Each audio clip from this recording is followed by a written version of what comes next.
To make the citrus slaw, I got this slaw mix pre-made from Trader Joe's. It has some great ingredients in it.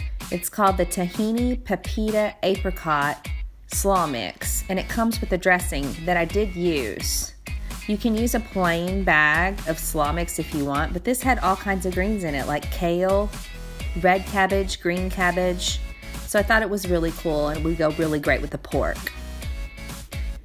I still added my olive oil, a half a cup, and then I made sure that I added my Bragg's apple cider vinegar. Sorry if this is sideways, but make sure you get Bragg's because it's raw and unfiltered. What it does is it helps with digestion. Then I add a quarter cup of orange juice, but I use that from a real orange, so I'll show you that in a minute. This is the pepitas, which are pumpkin seeds that came with the mix, and it came with just a few chopped apricots. So this added like kind of a little sweetness to the slaw, and then the apple cider vinegar made it kind of tangy. Tahini, don't be scared of it, it's not mayonnaise based. Tahini comes from sesame seeds, so it has all kinds of healthy fats. Also, tahini is a hidden source that's high in vitamin C, and calcium, which people may not notice.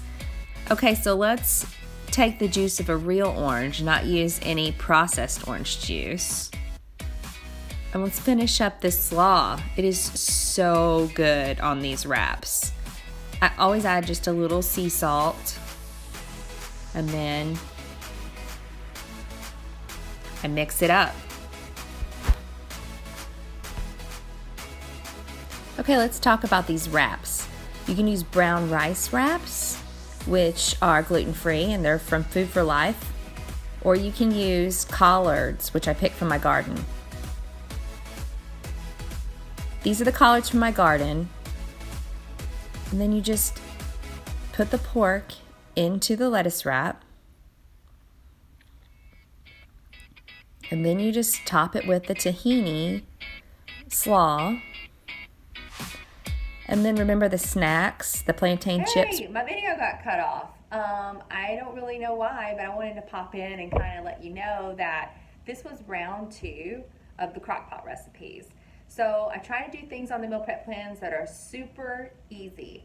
And this is one of the easiest weeks because it doesn't have tons of groceries, if you noticed. And one thing I did was I put that pork loin on so we could take 4 simple ingredients. Don't touch it. It cooks in the crock pot all day. We just walk away and leave it. And the next night, you use the shredded pork to make the lettuce wraps. So another thing was the plantain chips with the guacamole. So those make a perfect side for this like Mexican style meal. So while we have like comfort food one night with pork and apples and rutabaga, root vegetables, the next night we can turn that into a Mexican meal.